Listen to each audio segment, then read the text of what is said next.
السلام علیکم ورحمۃ اللہ وبرکاتہ، نحمده ونصلی علی رسولہ الکریم، اما بعد فاعوذ باللہ من الشیطان الرجیم، بسم اللہ الرحمن الرحیم، رب اشرح لی صدری ویسر لی امری واحلل عقدۃ من لسانی یفقہوا قولی۔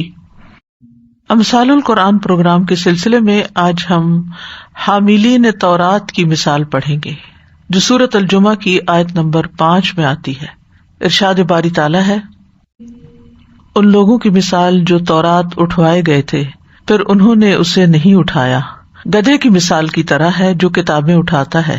کتنی بری مثال ہے ان لوگوں کی جنہوں نے اللہ کی آیات کو جھٹلایا، اور اللہ ظالم قوم کو ہدایت نہیں دیتا۔ سورۃ الجمعہ میں آنے والی یہ مثال اللہ سبحانہ تعالیٰ کے اس احسان کو بیان کرنے کے بعد آئی ہے جو اللہ تعالیٰ نے اس امت پر احسان فرمایا کہ اسے تمام امتوں پر فضیلت دی، اور پچھلے لوگوں کے یا امتوں کے گمراہ ہو جانے کے بعد نبی صلی اللہ علیہ وسلم کو مبعوث فرما کر لوگوں کی ہدایت کا سامان کیا۔ اب امت محمد صلی اللہ علیہ وسلم کو ایک طرح سے خبردار کیا جا رہا ہے کہ وہ پچھلی قوموں کی مشابہت سے بچیں، جنہوں نے اپنے نبی موسیٰ علیہ السلام سے علم اور ہدایت کی ذمہ داری اٹھائی لیکن پھر اسے اختیار نہیں کیا، جو علم انہوں نے حاصل کیا اس پر عمل نہیں کیا۔ تو یہاں پر ایک مثال کے ذریعے یہ بات سمجھائی گئی ہے جس میں ہم سب کے لیے بہت سے سبق ہیں۔ ارشاد ہے، مثل الذین حملوا التوراۃ، وہ لوگ جنہیں تورات کا حامل بنایا گیا، جنہیں تورات اٹھوائی گئی۔ مثل سے مراد وہی صفت اور حال ہے، یعنی ان کا حال کیا ہے، کن کا حال؟ الذین حملوا التوراۃ، جنہیں تورات اٹھوائی گئی، تورات کا حامل بنایا گیا۔ حملوا کا لفظ جو ہے یہ حمل سے ہے، جو بوجھ اٹھانے یا لادنے کے معنی میں آتا ہے، اور اس کا استعمال بہت سی چیزوں میں ہوتا ہے، خاص طور پر وہ بوجھ جو حصی طور پر اٹھائے جاتے ہیں، جیسے کسی کی پیٹھ پہ کوئی چیز لاد دی جائے۔ وہ بوجھ جو باطن میں ہوتے ہیں، جیسے پیٹ کا بوجھ، اس کے لیے حمل کا لفظ بولا جاتا ہے۔ اسی طرح بادل میں پانی کو اٹھانے کے لیے بھی لفظ آتا ہے، اور درختوں کے پھل اٹھانے کے لیے بھی یہ لفظ استعمال ہوتا ہے۔ تو یہاں تورات کے اٹھانے کے لیے لفظ استعمال ہوا، جو کہ حصی طور پر نہیں بلکہ معنوی طور پر ہے۔ تو الذین سے مراد یہود ہیں، اہل کتاب ہیں، جنہیں اللہ تعالیٰ نے ذمہ دار ٹھہرایا تھا کہ تورات جن احکام، ہدایات، آداب پر مشتمل ہے ان پر یہ عمل کریں، لیکن انہوں نے اس کو اپنی پیٹھ پیچھے ڈال دیا اور اس پر عمل کرنا چھوڑ دیا۔ اور یہاں لفظ جو حملوا ہے وہ اٹھوائے گئے، یہ حملوا کا لفظ نہایت بلیغ ہے، اس کے اندر بلاغت ہے۔ اس سے یہ بات پتہ چلتی ہے کہ جس تورات کے عالم ہونے پر آج انہیں ناز ہے، وہ اس وقت انہوں نے شوق اور رغبت سے قبول نہیں کی تھی جب انہیں عطا کی گئی تھی، گویا ان پہ زبردستی لاد دی گئی تھی، یعنی ان کے نفس اور روح پر بھاری تھی۔ حملوا میم پہ شد ہے، یعنی ان پہ بڑی گراں تھی، ان کو بوجھ لگتی تھی، وہ خوش نہیں تھے کہ ان پر کوئی کتاب اتاری گئی ہے۔ تورات جیسا کہ آپ جانتے ہیں کہ قرآن مجید کے بعد سب سے افضل کتاب ہے، اللہ سبحانہ تعالیٰ نے اس کو اپنے ہاتھ سے لکھا ہے، بہت فضیلت والی کتاب ہے۔ قرآن مجید میں اس کو نور کہا گیا ہے۔ سورۃ المائدہ میں آتا ہے، انا انزلنا التوراۃ فیہا ھدی ونور، بے شک ہم نے تورات اتاری جس میں ہدایت اور روشنی ہے۔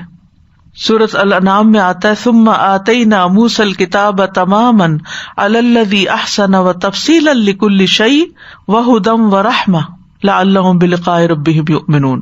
پھر ہم نے موسیٰ کو ایسی کتاب دی جو نیک روش اختیار کرنے والے کے لیے مکمل تھی، یعنی پوری طرح اس کو مطمئن کرتی تھی، اور ہر طرح کے سوالوں کا جواب تھا اس میں، اور اس میں ہر ضروری بات کی تفصیل بھی تھی، اور یہ کتاب ہدایت اور رحمت بھی تھی، اور اس لیے دی تھی شاید کہ لوگ اپنے رب سے ملاقات پر ایمان لائیں۔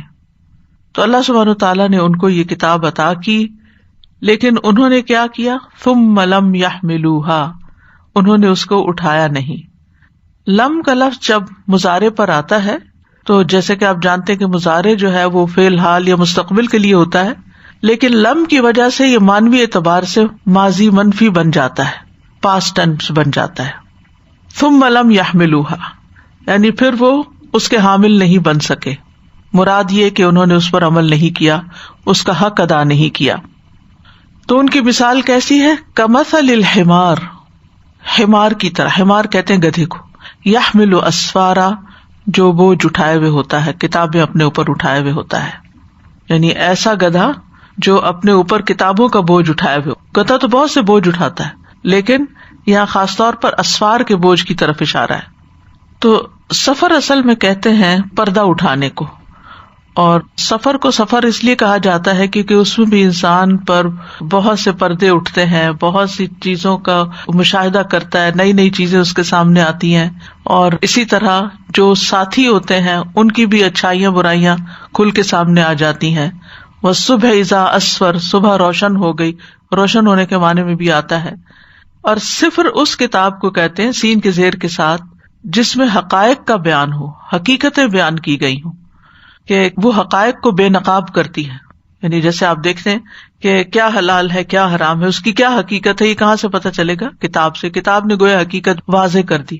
اسی طرح آخرت کے متعلق جو امور ہیں، اللہ سبحانہ تعالیٰ ہم سے کیا چاہتے ہیں، تو یہ ساری حقیقتیں، حقائق ہیں جو کتاب میں لکھی جاتی ہیں، اور اس کو صفر اس لیے کہتے ہیں کہ وہ ان حقائق کو ہمارے سامنے لاتی ہے. اس کی جمع اسفار آتی ہے جو مفید علم کی مختلف اقسام پر مشتمل ہوتی ہے. یعنی بڑی کتاب کے لیے پھر استعمال ہوتا ہے یہ، اور اس سے بڑے بڑے معنی انسان کے سامنے آتے ہیں. اور سافر کاتب کو کہتے ہیں، اور سفرہ اسی سے ہے جمع، بِأَيْدِي سفرہ کرام بررہ، ایسے لکھنے والوں کے ہاتھوں میں ہیں جو معزز ہیں، نیک ہیں. تو یہاں لفظ کتاب کی جگہ اسفار لایا گیا ہے.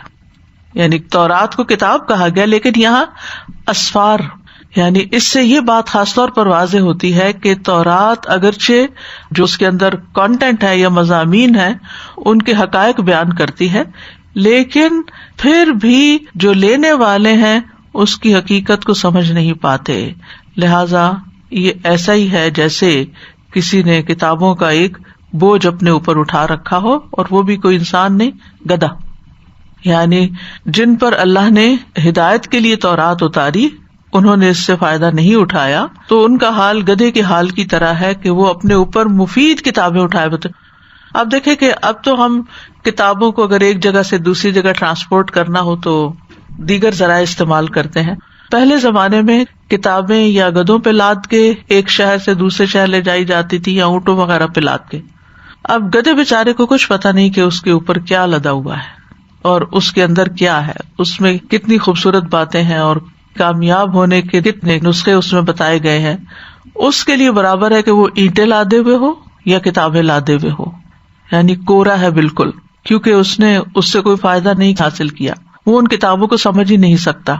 تو جن یہود نے تورات سے فائدہ نہیں اٹھایا جبکہ اس کے اندر ہدایت اور نور تھا، تو ان کا حال بھی گدھے کے حال کی طرح ہے. اور ان دونوں میں مشابہت کی وجہ ہی یہی ہے، یعنی اس چیز سے فائدہ نہ اٹھانا جو بڑے فائدے کی تھی اور جو بڑے مرتبے والی تھی. سوال یہ پیدا ہوتا ہے کہ اللہ سبحانہ تعالیٰ نے گدھے کا ہی ذکر کیوں کیا، حالانکہ یہ بھی کہا جا سکتا تھا کہ ان کی مثال اونٹ کی طرح ہے یا بیل کی طرح. بیل کو بھی بوجھ اٹھانے کے لیے لوگ استعمال کرتے ہیں، سامان اس کے اوپر تو نہیں لادا جاتا لیکن اس کے پیچھے جو کاٹ لگائی جاتی ہے. تو یہاں پر گدھے کا ذکر کیا گیا ہے کیونکہ گدھے کی سواری عربوں کے ہاں ایک حقیر سواری شمار ہوتی تھی. یعنی عربوں میں سے بعض لوگ اپنی شخصیت کو اس سے برتر خیال کرتے تھے کہ وہ گدھے پہ بیٹھیں. گدھے پہ نہیں بیٹھتے تھے، گھوڑے پہ بیٹھتے تھے یا اونٹ پہ بیٹھتے تھے، اور اس کو وہ اپنی عزت کا معیار سمجھتے تھے، یعنی اسٹیٹس سمبل تھا. اور گدھے پہ بیٹھنا ایسے ہی ہے جیسے کسی معمولی سواری پہ بیٹھنا. تو بعض اوقات یہ ہے کہ ان کو اگر کوئی اور سواری نہیں بھی ملتی تھی تو پیدل مشقت برداشت کر لیتے تھے، لیکن گدھے پر بیٹھنا گوارا نہیں کرتے تھے. تو اس سے آپ سوچئے کہ ان کے سامنے جب یہ مثال رکھی گئی جن کے سامنے قرآن اتر رہا تھا کہ دیکھو اگر یہ قرآن تم نے نہیں سمجھا اور نہیں اس پر عمل کیا تو پھر تمہارا حال بھی گدھے جیسا ہی ہے. قرآن مجید میں آپ جانتے ہیں کہ گدھے کی آواز کو بھی قبیح قرار دیا گیا ہے. ان انکر الاصوات لصوت الحمیر. جاہز کہتا ہے کہ گدھا ہی وہ جانور ہے جس کی آواز کی مانوسیت سے بہت بعید ہونے کی قرآن نے مثال بیان کی ہے اور اس کی جہالت کی مثال بیان کی گئی ہے. تو آپ دیکھیے کہ گدھے کی کچھ اور خصوصیات بھی ہیں جس میں ایک یہ ہے کہ وہ سمجھدار جانور نہیں ہوتا، یعنی خیر اور شر کا فرق نہیں جانتا. صرف اٹھانے کی مشقت ہی اس کے اندر ہوتی ہے، یعنی اس کا جو کام ایک بتایا جاتا ہے وہ بوجھ اٹھانا ہی ہوتا ہے. بے وقوف انسان کو، کم عقل انسان کو، ناسمجھ انسان کو گدھے سے تشبیہ دی جاتی ہے، عام طور پر بھی محاورے میں جب کسی کو کہنا بے وقوف کہتے او گدھے، یعنی یہ جانا پہچانا ہے. تو یہاں پر کچھ لوگوں اور گدھے کے درمیان مشابہت چونکہ پائی جاتی ہے، اس وجہ سے یہ مثال بیان ہوئی ہے کہ دونوں نے اپنے اوپر خیر اٹھائی ہوئی ہے. انہوں نے کتاب اٹھائی ہوئی ہے، گدھے نے بھی کتاب اٹھائی ہوئی ہے. اتنی بڑی خیر ہے لیکن دونوں نے فائدہ نہیں اٹھایا، کیونکہ گدھے کی تو عقل ہی نہیں ہے.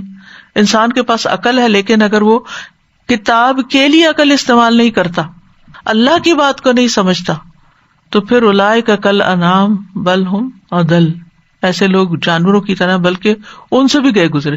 مویشی جانوروں کے تو کئی فائدے ہوتے ہیں، ان کا دودھ ہوتا ہے اور ان کا گوشت کھایا جاتا ہے، ان کی کھال وغیرہ کام آتی ہے، لیکن گدھے سے تو بس سوائے بوجھ اٹھانے کے اور کیا کام لیا جاتا ہے. اور پھر یہ ہے کہ عموماً جو بوجھ ہوتا ہے نا وہ اٹھانے والے کے لیے ایک وبال جان بھی ہوتا ہے، یعنی بوجھ اٹھانا کوئی پسندیدہ کام نہیں ہے، اس کے اندر کچھ لطف نہیں ہوتا بلکہ بوجھ ہی ہوتا ہے جو انسان کے لیے ناگوار ہوتا ہے. تو جو لوگ اپنی کتاب سے فائدہ نہیں اٹھاتے وہ ایک طرح سے اپنے اوپر بوجھ ہی لادے ہوئے ہوتے ہیں، اور جو فائدہ اٹھاتے ہیں وہ یہ نہیں ہوتے کہ کتاب ہر وقت ہاتھ میں رکھیں یا بیگ میں رکھیں یا موبائل پہ کھول کے رکھیں یا سر پہ اٹھا کے رکھیں. مطلب یہ ہے کہ ان کی پوری شخصیت اس میں ڈل جاتی ہے. اٹھانے کا مطلب کیا ہے؟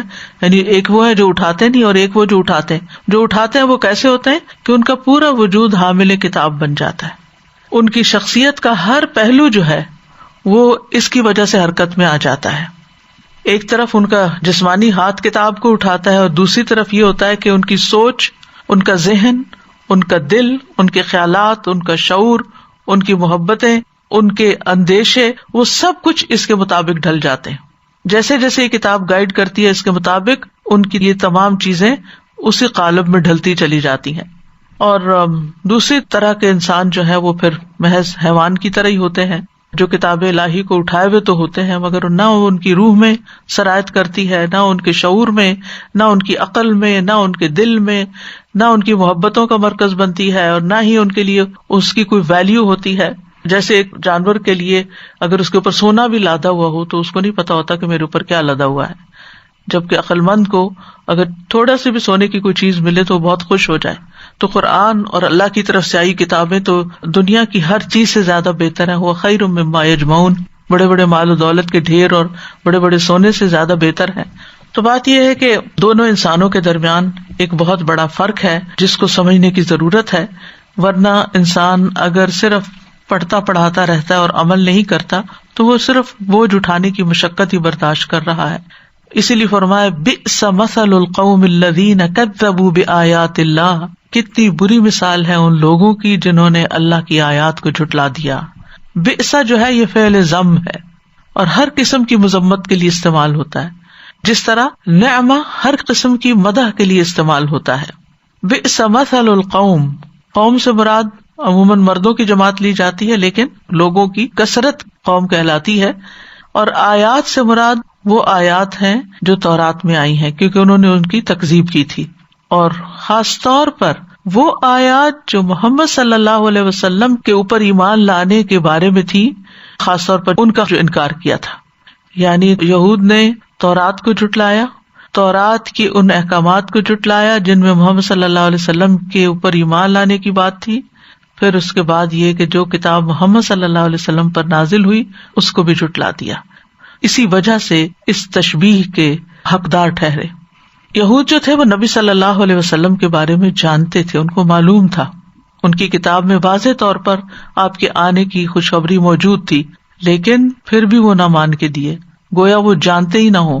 اللہ تعالیٰ فرماتے الذین آتیناہم الکتاب یعرفونہ کما یعرفون ابناءہم وَإِنَّ فَرِيقًا مِّنْهُمْ لَيَكْتُمُونَ الْحَقَّ وَهُمْ يَعْلَمُونَ.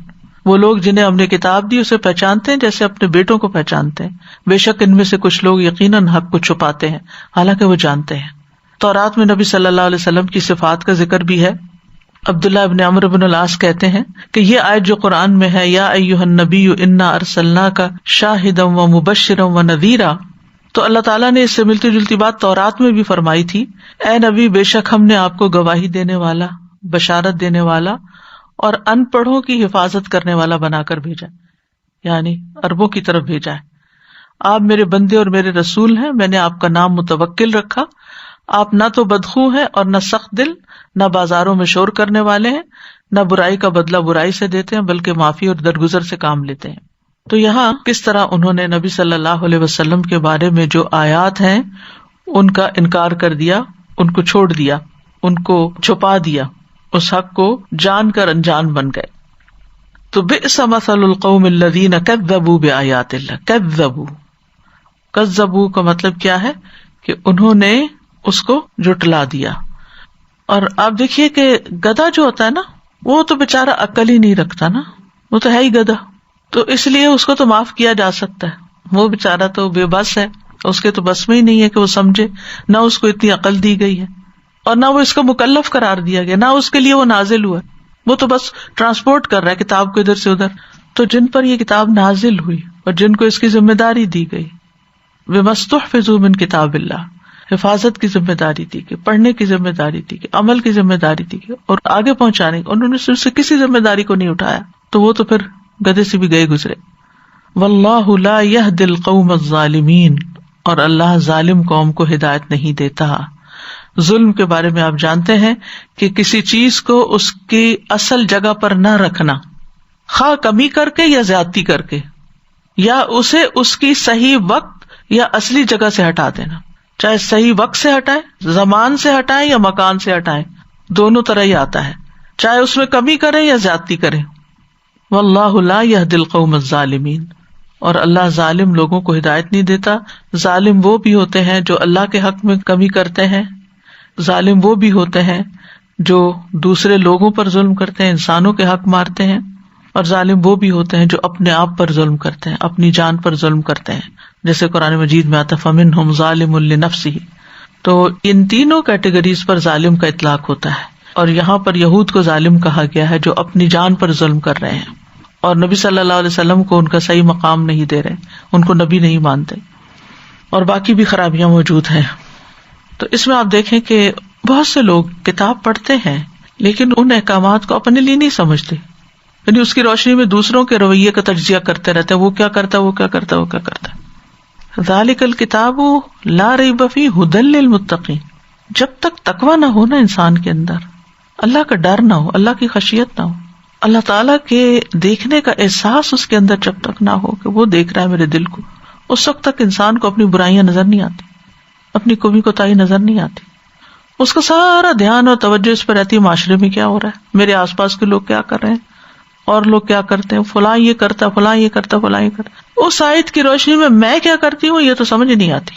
تو جب تک تقویٰ نہیں ہوتا ہدایت نہیں ملتی، چاہے کتنا بھی علم آپ حاصل کر لیں، اس کے لیے اللہ کا ڈر ہونا ضروری ہے. اسی وجہ سے آپ دیکھیں کہ لوگوں کے اندر ڈبل سٹینڈرڈز ہوتے ہیں. جب کوئی غلطی دوسرا کرے تو اسے فوراً پکڑتے ہیں، جبکہ وہی غلطی وہ خود کر رہے ہوتے ہیں.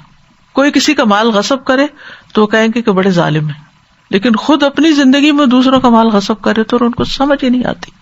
اپنے گھر والوں کو، اپنی بیوی کو انہوں نے حق مہر نہیں دیا ہوتا اور انہیں اس بات کا احساس نہیں ہوتا. اپنے بہن بھائیوں کو جائیداد صحیح تقسیم کر کے نہیں دی ہوتی والدین کے جانے کے بعد. اور میں یہ ان لوگوں کی بات نہیں کر رہی کہ جن کو دین کا پتہ نہیں، اس میں وہ لوگ بھی شامل ہیں جو دین جانتے ہیں اور پھر اس پر عمل نہیں کرتے. اسی طرح اگر وہ خود کسی کے بارے میں ٹانٹ کریں، گستاخی کریں، ان کو تان و تشنیع کریں، ان کو سمجھ ہی نہیں آتی، لیکن اگر ان کے ساتھ کوئی کرے تو پھر وہ بڑے سینسیٹیو ہوتے ہیں. دوسروں کے اندر ان کو نظر آ رہا ہوتا ہے کہ لوگ کیا کر رہے ہیں. میں ایک دفعہ کسی کی تفسیر سن رہی تھی، ویل لکل ہمزۃ لمزۃ پہ بات ہو رہی تھی، اور جو باتیں ہو رہی تھی وہ ٹانٹ سے بھرپور تھی، طنز سے بھرپور تھی. تو مجھے سن کے اتنی حیرت ہوئی کہ یہ کیا ہو رہا ہے. یعنی اگر آپ کسی کو نصیحت کرنا بھی چاہتے ہیں تو طنز کے ساتھ تو نصیحت نہیں ہو سکتی، تو صرف دوسروں پہ تنقید کر کے تو نصیحت نہیں ہوتی. کیا نبی صلی اللہ علیہ وسلم کا طریقہ یہی تھا جو ہم لوگوں نے اختیار کیا ہوا ہے؟ تو یہ ناسمجھ ہونے کی علامت ہے نا. بعضوں کو تو بڑی بڑی ڈگریاں ہوتی ہیں اور اتنا نہیں پتا ہوتا کہ اپنے بچے کے ساتھ کس طرح معاملہ کرنا ہے، ہمیں ہمسائے کا کیا حق ہے، ماں باپ کا کیا حق ہے. کوئی نان مسلم اگر ہمارے دین کے بارے میں بات کرتا ہے تو ہم ایک دم فلیئر اپ ہو جاتے ہیں. خود اپنے گھروں کے اندر جو اسلام کے خلاف عمل ہو رہا ہے، یہ باتیں ہو رہی ہیں، وہ ہمیں نظر ہی نہیں آتی. یعنی دوسروں کے عیب خوب نظر آتے ہیں، اپنے عیب ہمیں نظر نہیں آتے. تو یہاں جو مثال دی گئی ہے اس میں گدھے کے حوالے سے 3 چیزوں کا ذکر ہے خاص طور پر. ایک ہے خاص فعل، ایک ہے مخصوص بوجھ، اور تیسرا ہے فائدہ نہ اٹھانا. یعنی 3 بنیادی چیزیں ہیں جن سے تشبیہ دی گئی ہے. پہلی بات یہ ہے کہ تورات کی ذمہ داری اٹھانا، کیونکہ تورات ان کے ہاتھوں میں تھی. دوسری مخصوص ذمہ داری، یعنی تورات کے اندر پائے جانے والے مفید علوم، ان کی ذمہ داری. ایک تو نا بحیثیت کتاب، یہ کتاب مل گئی آپ کو، نازل ہو گئی آپ پر، ٹھیک ہے، لے لی انہوں نے کہا تھی. ان کے اوپر تو پہاڑ اٹھا کے معلق کیا گیا تھا اور کہا گیا تو خذوا ما آتیناکم بقوۃ واذکروا ما فیہ لعلکم تتقون. تو اس وقت انہوں نے لے لی اور اس کے بعد پھر کیا کیا، پھر گئے اس سے. ٹھیک ہے، تو ایک تھا بحیثیت کتاب لے لی، ذمہ داری لے لی، حامل کتاب بن گئے. اور دوسری کیا ہے کہ اس کے اندر جو مفید علوم ہیں ان پر عمل. اور پھر تیسری چیز یہ کہ جو حکمتیں تھی اس کے اندر اور جو احکامات تھے، یعنی کہ تدبر یا ڈیپ تھنکنگ جو ہے اس سے عاری ہونا. یعنی پہلا درجہ کسی بھی انسان کا یہ ہوتا ہے کہ وہ کتاب پر ایمان لائے، پھر اس کو کتاب سمجھے کہ ہاں یہ ہماری طرف نازل ہوئی ہے، جیسے قرآن مجید. پھر اس کے بعد یہ ہے کہ وہ دیکھے کہ کس چیز پر مشتمل ہے، اس کے اندر کیا ہے، کون سے علوم ہیں. پھر اس کے بعد اس کے اندر ڈیپتھ میں جائے، غور و فکر کرے، تدبر کرے، اور پھر اگلے مرحلے پر عمل اور اس کی اشاعت اور اس کے باقی جو حقوق ہیں ان کا ذکر آتا ہے. تو یہاں پر یہ ہے کہ مجموعی طور پر انہوں نے اس کا حق ادا نہیں کیا. جیسے قارون کے بارے میں آتا ہے کہ وہ تورات کا حافظ تھا، لیکن پھر آپ دیکھیں کہ اس کا عمل کس طرح تھا. قرطبی کہتے ہیں کہ اس مثال میں اللہ تعالیٰ کی طرف سے ان لوگوں کو تنبیہ کی جا رہی ہے جو کتاب کی ذمہ داری تو اٹھا لیتے ہیں، انہیں چاہیے کہ وہ اس کے معنی بھی سیکھیں اور جو کچھ اس میں اس پر عمل کریں، تاکہ انہیں وہ مذمت لاحق نہ ہو جو یہود کو لاحق ہوئی تھی، کیونکہ انہوں نے اپنی کتاب سے معمولی فائدہ بھی نہیں اٹھایا. زیاد بن لبید سے مروی ہے کہ ایک مرتبہ نبی صلی اللہ علیہ وسلم نے کسی چیز کا تذکرہ کیا اور فرمایا کہ یہ علم ضائع ہونے کے وقت ہوگا. ہم نے کہا یا رسول اللہ صلی اللہ علیہ وسلم، ہم خود بھی قرآن پڑھتے ہیں اور اپنے بچوں کو بھی قرآن پڑھاتے ہیں، پھر وہ اپنے بچوں کو پڑھاتے ہیں، اور یہ سلسلہ قیامت تک یوں ہی چلتا رہے گا، تو علم کیسے ضائع ہو جائے گا؟ آپ نے فرمایا اے ابن ام لبید، تیری ماں تجھے گم کر کے روئے، میں تو سمجھتا تھا کہ تم مدینہ کے بہت سمجھدار آدمی ہو. کیا یہ یہود و نصارہ تورات اور انجیل نہیں پڑھتے؟ دراصل یہ لوگ اس میں موجود تعلیمات سے معمولی سا بھی فائدہ نہیں اٹھاتے. پڑھتے ہیں لیکن زندگیاں اس سے بالکل مختلف ہیں. اور آپ نے یہ بھی پیشن گوئی کر دی تھی کہ مسلمان بھی ان کے طریقوں پر چلیں گے. ابن عباس فرماتے ہیں کہ رسول اللہ صلی اللہ علیہ وسلم نے فرمایا تم ضرور پہلی امتوں کے طریقوں پر چلو گے، بالشت کے بدلے بالشت، ہاتھ کے بدلے ہاتھ، 2 ہاتھ کے پھیلاؤ کے بدلے 2 ہاتھ پھیلاؤ، یعنی ہو بہو انہی کے نقشے قدم پر.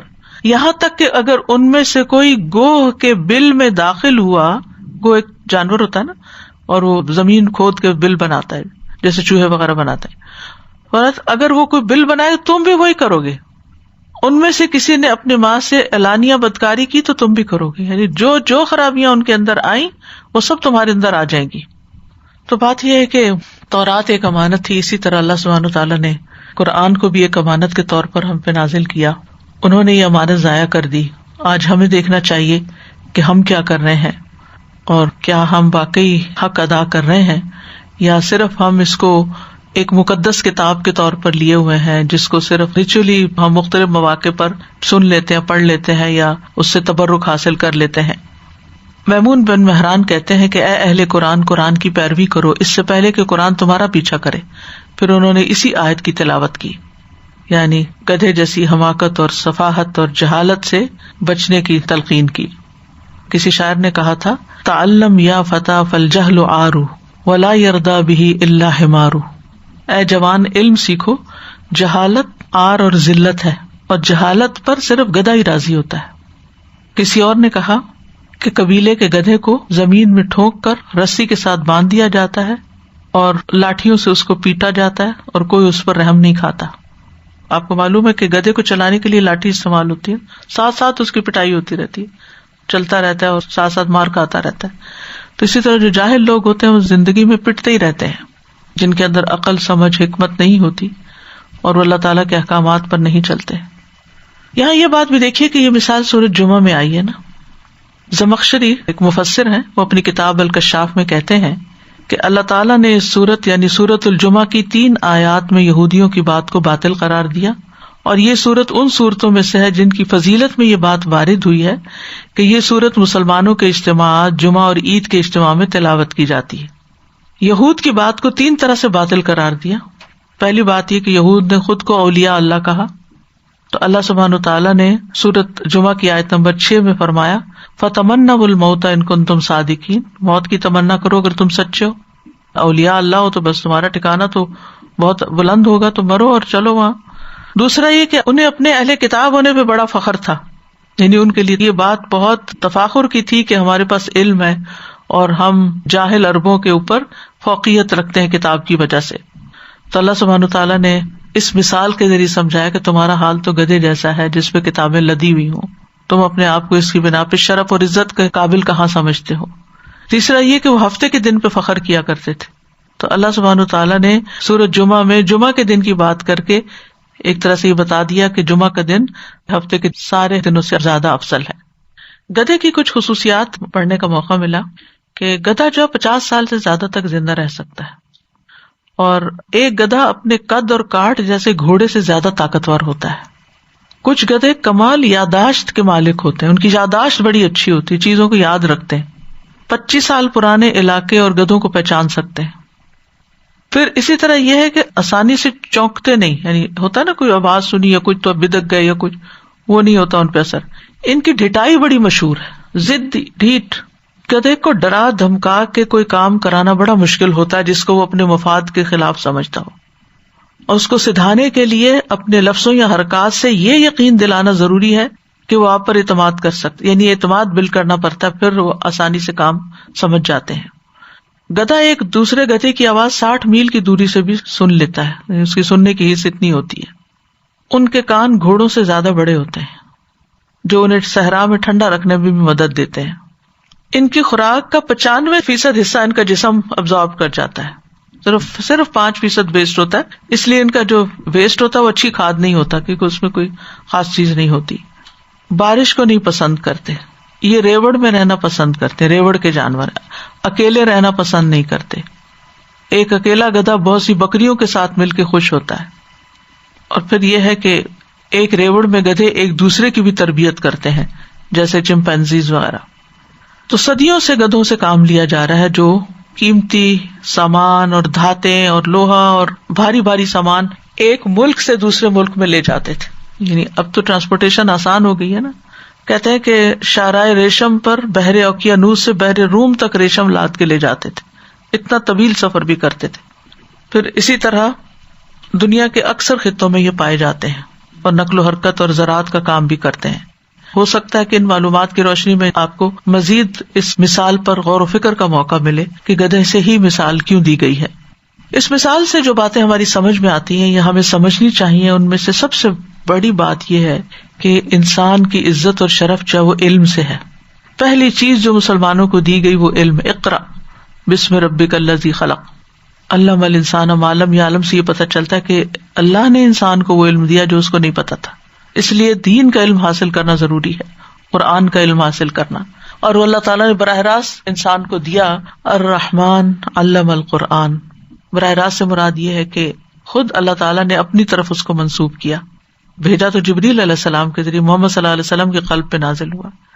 لیکن یہ یاد رکھنا چاہیے کہ صرف کسی نبی کا کسی قوم میں آ جانا، کسی نبی کی امت میں سے ہونا، یا پھر علم مل جانا یا کتاب الہی کا مل جانا، صرف یہی شرف کی باتیں نہیں ہیں، بلکہ ان پر ایمان لا کر ان کے مطابق اپنی زندگیوں کو ڈالنا ضروری ہے۔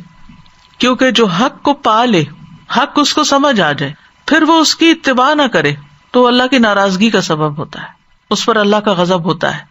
سورۃ فاتحہ میں آپ دیکھیں کہ کیٹیگرائز کر دیا گیا، اہدنا الصراط المستقیم صراط الذین انعمت علیہم غیر المغضوب علیہم ولا الضالین، ہمیں ان لوگوں کا راستہ دکھا جن پر تو نے انعام کیا۔ یہ وہ ہیں جو علم اور عمل رکھتے ہیں۔ دوسرے وہ ہیں جن پہ اللہ غضبناک ہوا، اور وہ کون ہیں؟ جن کے پاس علم ہے لیکن عمل نہیں ہے، یہود کی طرف اشارہ ہے۔ اور تیسرے ضالین، جن کے پاس نہ علم ہے نہ عمل ہے، نصارہ کی طرف اشارہ ہے۔ یعنی پچھلی قوموں کے مقابلے میں وہ لوگ جو اللہ کی طرف سے آئے ہوئے علم پر عمل کرتے ہیں وہی ہدایت یافتہ ہے، لیکن اگر وہ عمل نہیں کرتے تو ان کے اندر ان دو قوموں کی مشابہت ہے، تو اس سے خبردار رہنا چاہیے۔ اللہ سبحانہ تعالیٰ نے بنی اسرائیل کو اپنی کتاب کے لیے چنا تھا۔ وَلَقَدْ آتَيْنَا بَنِي إِسْرَائِيلَ الْكِتَابَ وَالْحُكْمَ وَالنُّبُوَّةَ وَرَزَقْنَاهُم مِّنَ الطَّيِّبَاتِ وَفَضَّلْنَاهُمْ عَلَى الْعَالَمِينَ، اور پھر وَلَقَدِ اخْتَرْنَاهُمْ عَلَى عِلْمٍ عَلَى الْعَالَمِينَ، سورۃ دخان میں آتا ہے ہم نے انہیں علم کی بنا پر جہانوں کے اوپر چن لیا تھا، لیکن ان کا حال کیا تھا کہ انہوں نے اس پر عمل نہیں کیا۔ دوسروں کو بتانے والے تو تھے، خود کو بھول جاتے تھے، جیسے سورۃ البقرہ میں آتا ہے اتأمرون الناس بالبر وتنسون انفسکم وانتم تتلون الکتاب، تو تتلون الکتاب تو کرتے تھے، پڑھتے تھے، یاد بھی کر لیتے تھے، لیکن عمل نہیں تھا۔ پھر کیا، بعض حصے پر ایمان لاتے تو بعض کو چھوڑ دیتے تھے، افتؤمنون ببعض الکتاب وتکفرون ببعض۔ پھر اسی طرح یہ کہ علم سے ان کے اندر خشوع نہیں آیا بلکہ دلوں کی سختی بڑھی۔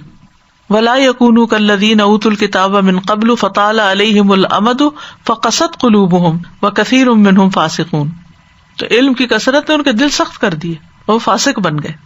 یہاں تک نوبت پہنچی کہ کتاب میں رد و بدل کرنے لگ گئے، اتنی جرأت کر لی، تحریف کر دی۔ اس سے آگے بڑھے تو اپنے ہاتھ سے چیزیں لکھ کے اس کو اللہ کی طرف منسوب کر دیا، مزید آگے بڑھے تو تھوڑی قیمت کے بس کتاب کو بیچنا شروع کر دیا۔ یہ تھا ان کا سلوک کتاب کے ساتھ۔ رسول اللہ صلی اللہ علیہ وسلم نے فرمایا جب بنی اسرائیل کی مدت دراز ہوئی، فطال علیہم الامد، اور ان کے دل سخت ہو گئے، تو انہوں نے خود ایک ایسی کتاب ترتیب دی جو ان کے دلوں کو پسند تھی اور ان کی زبانوں کو میٹھی لگتی تھی۔ اس وقت حق وہی ہوتا تھا جو کثرت سے ان کی شہوات کے ارد گرد منڈلاتا تھا، یہاں تک کہ انہوں نے کتاب اللہ کو اپنی پیٹھ پیچھے پھینک دیا، گویا کہ کچھ بھی نہیں جانتے۔ پھر ایک وقت یہ بھی آیا کہ انہوں نے کہا یہ خود ساختہ کتاب بنی اسرائیل پہ پیش کرو، اگر وہ تمہاری پیروی کرنے لگے تو کچھ نہ کہو، اگر مخالفت کرے تو قتل کر دو۔ کسی نے کہا نہیں، بلکہ اپنے علماء سے فلاں کے پاس پیغام بھیجو، اگر اس نے تمہاری پیروی کر لی تو اس کے بعد کوئی ایک بھی تم سے اختلاف نہیں کرے گا۔ تو انہوں نے اس کی طرف کسی کو بھیج کے بلایا، اس نے ایک ورق لیا، اس میں اللہ کی کتاب لکھی، پھر اسے ایک سینگ میں ڈال کر اپنی گردن میں لٹکا لیا، اوپر کپڑے پہن لیے اور ان کے پاس پہنچ گیا۔ انہوں نے اس پر اپنی من گھڑت کتاب پیش کی اور کہا کیا تو اس پہ ایمان لاتا ہے؟ تو اس نے اپنے سینے کی طرف یعنی سینگ کی طرف اشارہ کر کے کہا میں ایمان لاتا ہوں، اور میں کیوں نہ ایمان لاؤں۔ اس پر انہوں نے اس کو چھوڑ دیا، یعنی عالم کو اس طرح ٹیسٹ کیا۔ اس کے کچھ ساتھی تھے جو اس کی مجلس میں بیٹھتے تھے، جب وہ فوت ہو گیا تو اس کے پاس آئے اور جب کپڑے اتارے گئے تو انہیں ایک سینگ نظر آیا، دراصل اس کے اندر اصل کتاب تھی۔ تو انہوں نے جب یہ کہا تھا کہ میں اس کتاب پر ایمان لایا ہوں، میں کیوں نہ ایمان لاؤں، تو اس کی مراد وہ کتاب تھی جو سینگ کے اندر تھی۔ بنی اسرائیل 70 سے اوپر فرقوں میں بٹ گئے، اور ان میں سے 72 فرقے والے وہ لوگ ہیں جو سینگ والے کے ساتھی اور پیروکار تھے۔ بہرحال یہ ایک روایت ہے جو السلسلہ صحیحہ میں آتی ہے، جس سے کچھ اندازہ ہوتا ہے کہ انہوں نے کتاب کے ساتھ کیا سلوک کیا اور کیسے کیسے حالات گزرے، اور پھر یہ اپنی لکھی ہوئی کتاب کی پیروی کرتے تھے، اصل کتاب کی نہیں۔ جیسے کہ ایک اور روایت میں آتا ہے ان بنی اسرائیل کتبوا کتابا فاتبعوه وترکوا التوراۃ، بنی اسرائیل نے تورات چھوڑ دی اور اپنی لکھی ہوئی کتاب کے پیچھے لگ گئے، اور لوگوں کو ان کی مرضی کے مطابق پھر فتوے دیتے تھے اور ان سے بھاری رشوتیں وصول کرتے تھے۔ تو ہمیں اس سارے واقعے سے، اس ساری مثال سے سبق سیکھنے کی ضرورت ہے، اور ہمیں اپنی کتاب کے ساتھ اپنا تعلق درست کرنے کی ضرورت ہے۔ اصل مقصد یہ ہے، مقصد صرف کسی کے عمل کی نشاندہی نہیں کہ دیکھو دیکھو وہ کیا کر رہا ہے، اس لیے دیکھو کہ تم وہ نہ کرو، اس سے سبق سیکھو۔ تو ہمیں کیا کرنا ہے؟ اپنی کتاب کا حق ادا کرنا ہے، قرآن مجید کے حقوق ادا کرنے ہیں، اس کی تلاوت کرنی ہے، اس کا حفظ کرنا ہے، اس کا فہم حاصل کرنا ہے، اس پہ تدبر کرنا ہے، اس پر عمل کرنا ہے، اور پھر اس کی تبلیغ کرنی ہے۔ پہلا حق جو ہے تلاوت کا، شقیق بن سلمہ کہتے ہیں عبداللہ رضی اللہ عنہ کے پاس کوئی شخص سونے سے مزین مصحف لے کے گزرا، انہوں نے کہا مصحف کو سب سے زیادہ جس چیز سے مزین کیا جا سکتا ہے وہ حق کے ساتھ اس کی تلاوت کرنا ہے، یعنی اگر آپ یتلونہ حق تلاوت ہی کرتے ہیں تو آپ اس کو گویا سونے سے بھی بڑھ کے کسی چیز سے مزین کر رہے ہیں۔ دوسری چیز حفظ کرنا ہے، یاد رکھنا ہے، اس کو نصیحت حاصل کرنا ہے، اور پھر حفظ کے بعد مسلسل اس کی نگرانی کرنی ہے، صرف ایک دفعہ حفظ کر کے چھوڑ نہیں دینا، پھر تدبر کرنا، فہم حاصل کرنا، کیونکہ کتاب کا مقصد ہی یہی ہے۔ نزول قرآن کا مقصد صرف تلاوت نہیں ہے۔ ابن قیم کہتے ہیں جہاں تک قرآن میں غور و فکر کا تعلق ہے تو اس سے مراد ہے کہ دل کی نگاہوں کو اس کے معنی پر خوب گاڑ لو، اور اس کے تدبر اور اس کے سمجھنے میں اپنی تمام فکر کو یکجا کر لو. قرآن کے نازل ہونے کا یہی مقصد ہے، محض تلاوت نہیں جو فہم اور تدبر کے بغیر ہو. اور فکر کے کئی طریقے ہوتے ہیں نا، جیسے پہلے بھی بات ہوئی تھی کہ زوم ان زوم آؤٹ. بعض اوقات انسان تیزی سے سارا پڑھ کے بہت سی آیات کو آگے پیچھے کر کے دیکھتا ہے اور ایک اور طرح بات سمجھتا ہے، اور بعض اوقات ایک ہی آیت کی بہت ڈیپتھ میں جاتا ہے. تو یہ بہت ضروری ہے، اور اس کے لیے پھر ذرا اسپیڈی تلاوت کرنی پڑتی ہے. اور تدبر جب کرتے ہیں تو ایک ہی آیت کو بار بار پڑھنا ہوتا ہے. قرآن پر تدبر سے ہی ہدایت ملتی ہے. ابن تیمیہ کہتے ہیں جو ہدایت کی غرض سے قرآن میں تدبر کرتا ہے اس کے لیے حق کا راستہ واضح ہو جاتا ہے. پھر یہ بھی ہے کہ صرف جلدی جلدی پورا کرنے کی طرف نہیں ہونا چاہیے. اس کا یہ مطلب نہیں کہ آپ رمضان میں تلاوت قرآن چھوڑ دیں، اس کے اپنے فائدے ہیں، لیکن مطلب یہ ہے کہ اس کے ساتھ ہمیں یہ کوشش بھی کرنی چاہیے کہ ہر آیت کا فہم حاصل ہو ہمیں. ابن عجیبہ کہتے ہیں کہ قرآن کا فہم حاصل کرنے سے مراد یہ ہے کہ قرآن کو پڑھنے والا ہر آیت کی وضاحت طلب کرے جو آیت کے مناسب ہو، پھر اس کے احکامات کو سیکھنا. سلف صالحین میں سے محمد بن کعب قرظی کہتے ہیں میں رات بھر صرف اذا زلزلت اور القاریہ ہی پڑھتا رہوں یہاں تک کہ صبح ہو جائے. ان دونوں سے زیادہ کچھ نہ پڑھوں، ان کو ہی بار بار پڑھوں اور ان میں غور و فکر کروں. یہ بات مجھے اس سے زیادہ عزیز ہے کہ میں اپنی رات میں قرآن کو جلدی جلدی پڑھوں یا گھٹیا کھجوروں کی طرح قرآن کو بکھیرتا جاؤں.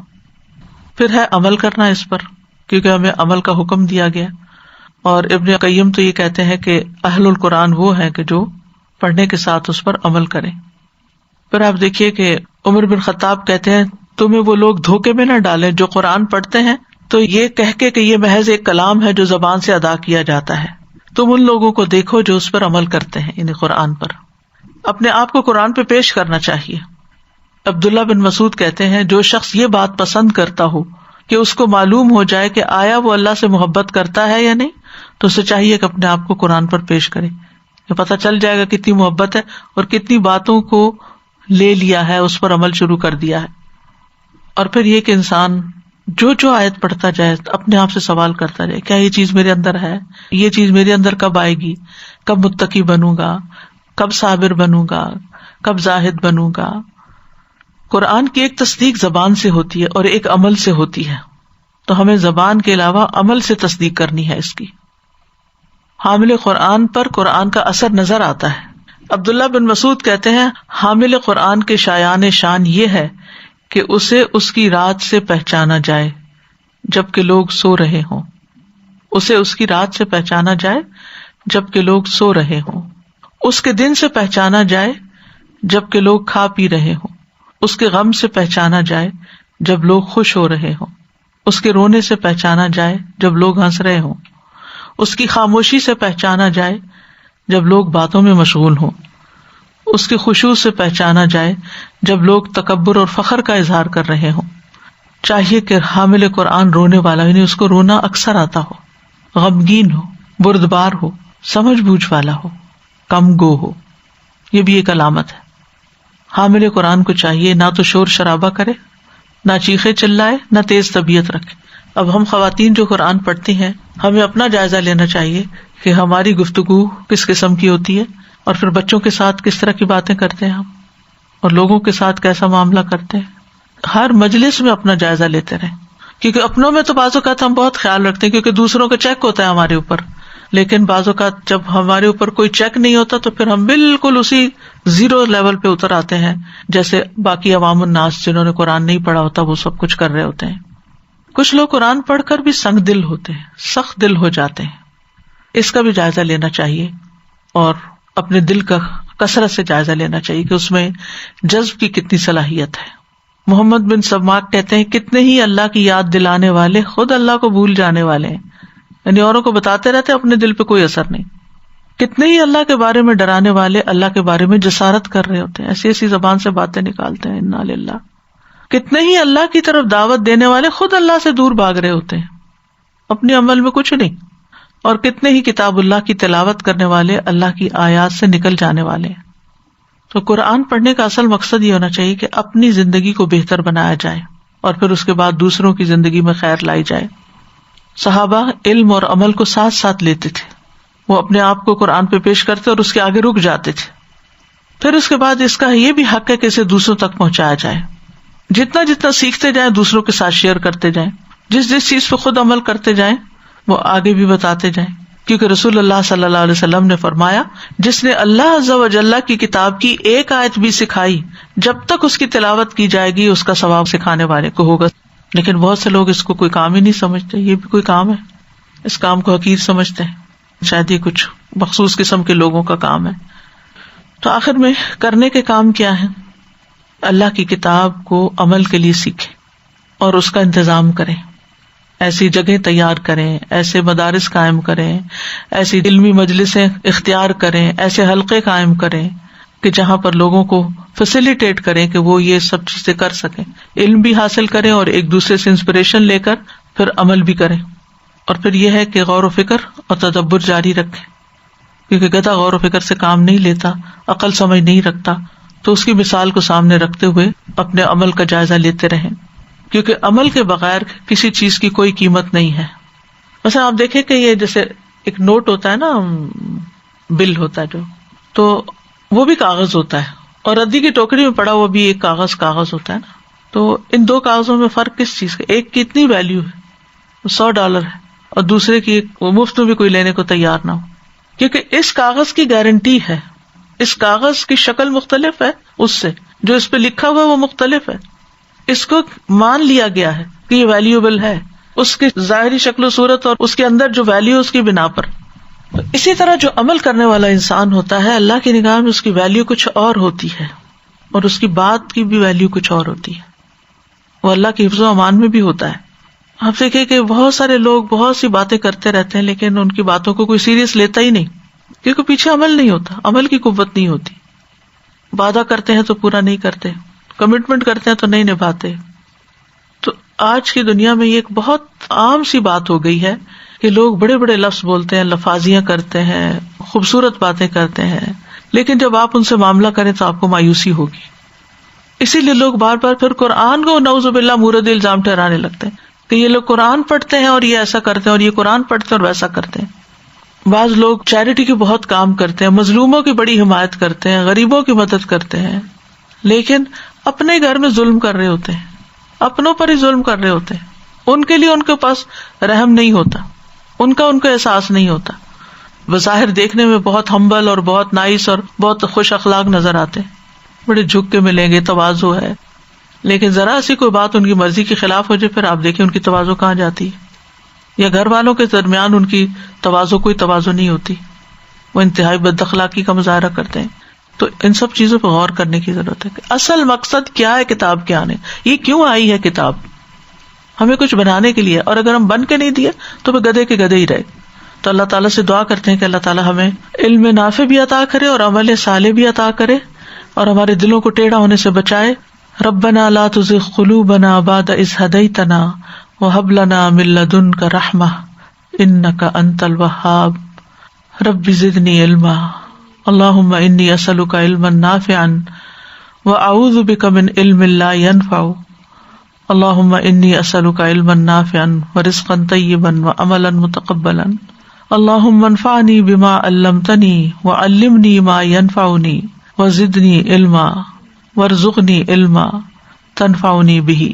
اللہم انی اعوذ بک من علم لا ينفع ومن قلب لا يخشع ومن نفس لا تشبع ومن دعوت لا يستجاب لها.